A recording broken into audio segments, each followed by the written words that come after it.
Hi guys, in C++11 new features part 2, I will be covering these two features that are null pointers and Staticassert. So guys, the summary of the features which I have covered in part 1, I have listed them. That is, I have covered auto, I have covered initializer list, I have covered uniform initialization. So guys, if you have not gone through this C++11 part 1, please go through it in order to cover these three features. So guys, in part 2, I will be covering these null pointers and Staticassert. So let's start. As in guys, in the introduction part I have already described, I have divided this C++11 new features into small parts, that is part 1 till part 8. So it will be for your convenient purpose because it will be very short and you can go at one chance, guys. So let's see the fourth feature in this part 2, that is null pointer, and then we will be seeing Staticassert. So guys, what is this null point feature which C++11 has provided? So guys, the constant 0, it has the double rule, that is, it is a constant integer and also it is a null pointer constant. So you know the 0 can be taken as a constant integer also, or it can be also taken as a null pointer constant. So it has a double meaning, guys. So guys, therefore the ambiguity is inherent in this double meaning of 0 because it has two meanings, that is constant integer as well as null pointer constant. So in the C actually it has a double meaning, and guys, that is because by the use of the preprocessor macro null which commonly expands to this. So guys, you understand in C actually this constant 0 has two meanings, that is it means a constant integer as well as it means a null pointer constant. But this C++ didn't adopt the same behavior. It allows to take only 0 as a null pointer constant. It does not allow to take as a constant integer. So in C, this constant 0 will have two meanings, that is constant integer as well as null pointer constant. But in C++, it will have only one meaning, and that is only null pointer constant. So let's see, guys. So guys, this will also poorly behave for function overloading. Let's see why it will behave in case of C++, and how C++11 will get rid of this problem. We will see that also. First we will see, guys, what will be the problem in C++ actually, why it will not behave properly in case of function overloading. So guys, suppose you are having this type of the declarations, that is two functions you are having, in the sense same function name but different arguments. So you know in case of C++, the function overloading takes place by same name of the function and it can be different number of the arguments, or it can be different data type of the arguments, or the order of the arguments. So all by these things the function overloading take place. Since you're having function foo, two functions with the name same but having different arguments, therefore this will behave as a function overloading in C++. So guys, if null is defined as 0, and if you are having the function statement, that is if you are calling function foo and you are passing argument as null, so what will happen in this case? Since you are having two type of the functions, why two types of function? Because same name but different arguments, therefore two types of the functions. So if you call foo and pass null, so whether this type will be called or whether this type will be called, guys. So guys, in case of C++, it will call this foo in, because since you know that this null is defined as 0, that means you are calling foo and argument pass is 0. Therefore, this will be called, guys. So guys, which is almost certainly not what the programmer intended. In other words, there is an ambiguity. So guys, in order to correct this, since actually you know that C++ actually we were saying that the null actually whenever there comes the picture of null pointer, then it accepts actually only null pointer constant and not the constant integer. But in this case, in this scenario, you can see the second function will be called, that is foo0 end, and this will not be called. So in order to get rid of this issue, the C++11 have corrected it. We will see how it has corrected it. So C++11 corrected this by introducing a new keyword to serve as a distinguished null pointer constant. Let's see. So guys, these are the things which are allowed, which are not allowed. So you have to make a note of this things in C++11, and then you can see it will behave properly. That is, your null pointer will be always treated as a null pointer constant, and it will be not treated as integer constant, guys. So let's see actually what all things are allowed and not allowed. So guys, if there is a char pointer pc is equal to null ptr, so this will be allowed in your case, guys. Integer pointer null pointer pi is equal to, this is also allowed. Bool b is equal to null pointer, this is also allowed, guys. So that is bool b is equal to 0, that means b is false. So guys, integer I is equal to null pointer. So guys, this is not at all allowed. This will give an error. So this is very good actually, because C++11 is not allowing to use null pointer as a constant integer. It will allow only to use as a null pointer constant. So therefore, this is not at all allowed in C++11. Only if you are writing your null pointer is always allowed to take it as a null pointer constant and not as an integer. So guys, since this is an integer, so this, if you are initializing it with null ptr, this will give an error actually, whereas this is a char pointer, so it will allow you because it allows null pointer constant. So all these things are allowed, but this is not allowed.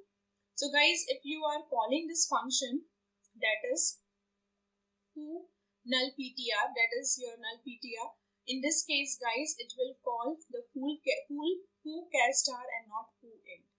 So you can understand actually, since we have seen in case of C++, it was when we passed just foo actually and then null, it was calling this, but we didn't want it to behave as it is. We wanted actually to not behave as a constant integer. We want null to behave as a null pointer constant. So in case of C++11, since it allows all these things and not allow these, the fourth thing actually, because of that, when you call foo null ptr, it will call foo char star and it will not call foo int. So guys, this is how it behaves in case of C++11, guys.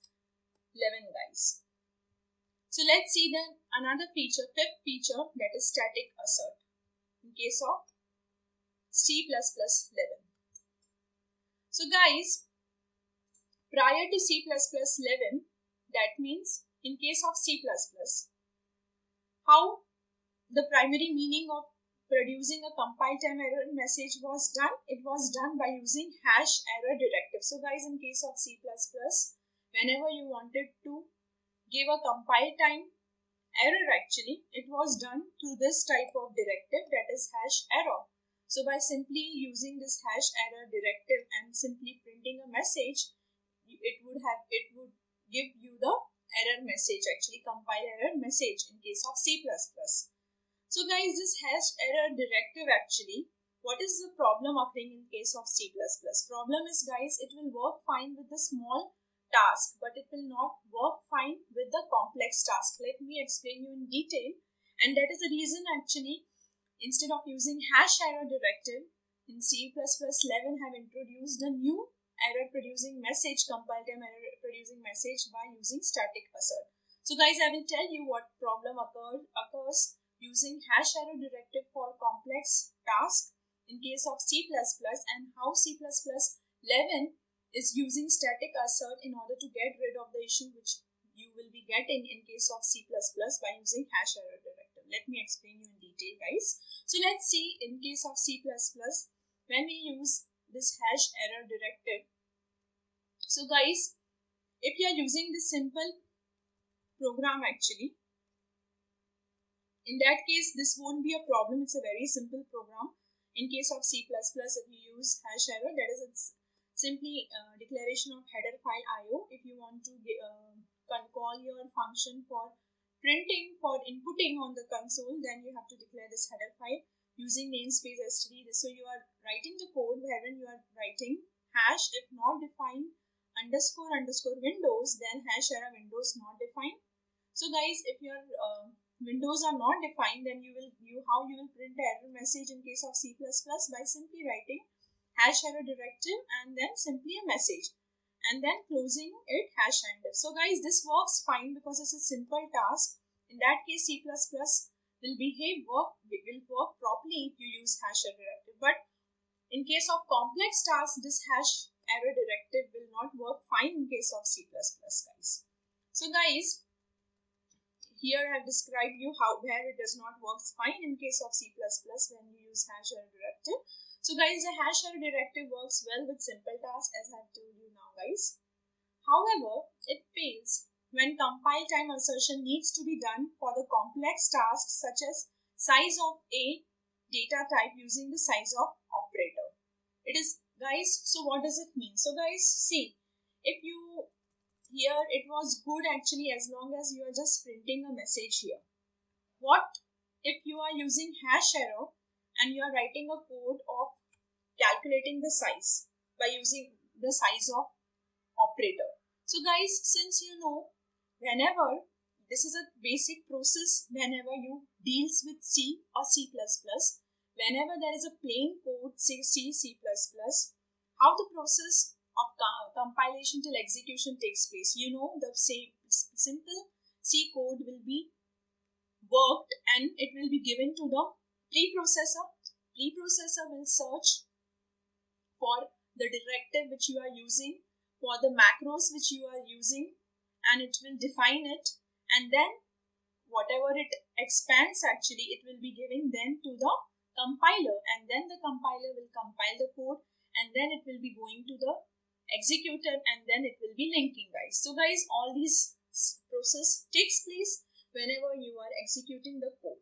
So you understand, before going to compiler, it will be going to the preprocessor, and the preprocessor will be searching for the directives, for the macros, all these things, so that it can expand, and then it will go to compiler. So guys, if you are using a simple display message like hash error, since you know hash error is a directive, so this will be preprocessor will work upon it before going to compiler, and this will work properly because it's a simple message. But instead of this message, if you use size of operator and you calculate the size of call size of operator and you calculate some size, in this case, guys, what happens? Since you know size of operator, it will not be expanded actually till the preprocessor. So it will be taken care only by the compiler. So you know this hash error directive, when it goes to the preprocessor. So when the code goes to preprocessor, it will see, yes, this is a hash error directive and you are using size of code. So it will not understand what is size of code, because size of code is expanded only when the process goes to the compiler time. So when your stage comes at the compile time, then only it will expand the size of operator. So if you are just displaying a message, and in that case preprocessor, when it checks the hash error, it will expand it and it will work fine. But in case of Windows not defined, you are using size of operator, so the preprocessor will see, yes, this is a hash error, it will expand, it will see you are using size of, it will not understand size of. So this will not work properly, guys, in case if you use the complex code, that is if you use not a message like this, if you use size of, it will not work, guys. So that is the reason this is a problem in case of C++. So to get rid of this issue in C++ 11, instead of using hash error directive, new feature is provided, that is static assert. So this is a syntax of static underscore assert. So there are two arguments passed to it. The first parameter is constant expression and the second parameter is string literal. So guys, I will also explain you what is the meaning of this in detail. So constant expression is the expression you will be giving here. So guys, there will be some expression, and what is the second argument? So guys, if this expression is not true, then you will get the error message which you will give in the second argument. So if this expression is true, you will not get this error message like this. So this first argument will be the expression. So the expression can be true, false, depending upon that. If the expression is true, then you will get this error message printed, whatever you give as a second parameter. And if the constant expression is false, then you will get this error message. So when this constant expression is true, you will not get this error message, which is as a second parameter. And if this constant expression is false, you will get the error message. This works like this. So let's see in detail in this example, guys. So guys, you are having a template. Actually, you're having a class vector. So guys, in the main function, what I'm doing, first of all, I'm having a class that is named vector here, and this is a template. I've mentioned the template by giving two arguments, that is class t and size. So guys, I'm creating an object actually of this class, and I'm passing two arguments. Since it's a template, I'm creating an object, say 4. I'm passing two arguments, int, 4. Now let's see when this first statement will be executed. So guys, you know, always whenever you execute a program, the execution starts always from the main function. So whatever line of instructions you will be giving inside this main function, one by one it will be executed in sequential order. So this will be executed first. This means since this is a class, you are creating an object that is 4, and you are passing two arguments. It's a template. You are passing first argument as int, you are passing second argument as 4. Let's see. When this object is created, the control comes here, guys. So guys, here you are having Staticassert actually. So guys, I told you the first two arguments are there in Staticassert. The first argument is the expression, and the second argument is the error message which you will get when this expression is false. So let's see, for the first case, since you are passing integer and you are int actually as first argument, so that will be collected in this t, guys. And the second argument actually, that is 4, will be collected. So t will be having int, size will be having 4. Therefore guys, since this is an int, so this int m value size is 4. So guys, therefore the size, since it is 4, so 4 is greater than 3. Yes guys, it is greater than 3. That means this expression is true. Therefore, since this expression is true, you will not get this error message displayed for the first case. So you understood, guys. I hope we are passing two arguments, int, 4. So this int, 4, t will be collected as int, size will be collected as 4. And guys, when the statement will be executed, Staticassert, the size, since it is 4 actually, therefore 4 greater than 3 expression is true, and therefore this error message you won't get. So guys, in case of the second statement, when you execute, you are creating an object 2 and you are passing short and 2. So guys, short t will be short, size will be 2. So guys, in this case, when Staticassert in case size is 2, 2 is greater than 3. No guys, since this expression turns to false, therefore you will get this error message, that is vector size is too small. So guys, the output will be vector size is too small. So this is how guys this works in case of C++11 when you use the Staticassert. So I hope guys you understood this expression actually, how C++, what in case of C++, what happens in C++11, how Staticassert is used in case of C++11 to get rid of the issue which was happening in C++ by using hash error, because hash error don't work properly in case of complex tasks, that is using sizer operator. So guys, these are the advantages of Staticassert over this hash error. I've listed it for your convenient purpose. So the first advantage of using Staticassert, guys, is unlike hash error, assertion using Staticassert takes place after the preprocessing translation stage. Therefore, it is possible to check for the size of data type with size of using Staticassert. So it is saying that in case of hash error, this hash error takes place till only preprocessor, but in case of static_assertion, it takes place at the compile time. Actually, compile time check is done. Therefore, it works properly with the complex task, also with the size of operator. Second is, guys, libraries can detect common usage errors at the compile time. So this are all advantages happens is possible because since static assert takes place at the compile time, therefore libraries can detect common usage errors at the compile time. And the last thing is implementation of the C++ standard library can detect and diagnose common usage errors, improving usability. So this all happens properly actually because all these things happens at the compile time in case of static assert, guys. So guys, I'm done with this part 2 C++ 11 new feature. So guys, in the part 3 I will be covering overlapping and delegating constructor. We will be seeing converting constructors as well as explicit. So guys, in this manner we will be completing all these features in part 3, 4, 5 till part 8, and in this manner we will complete all the C++ 11 new feature, guys. So guys, be ready for C++ 11 new feature part 3. Thank you guys. Thanks so much.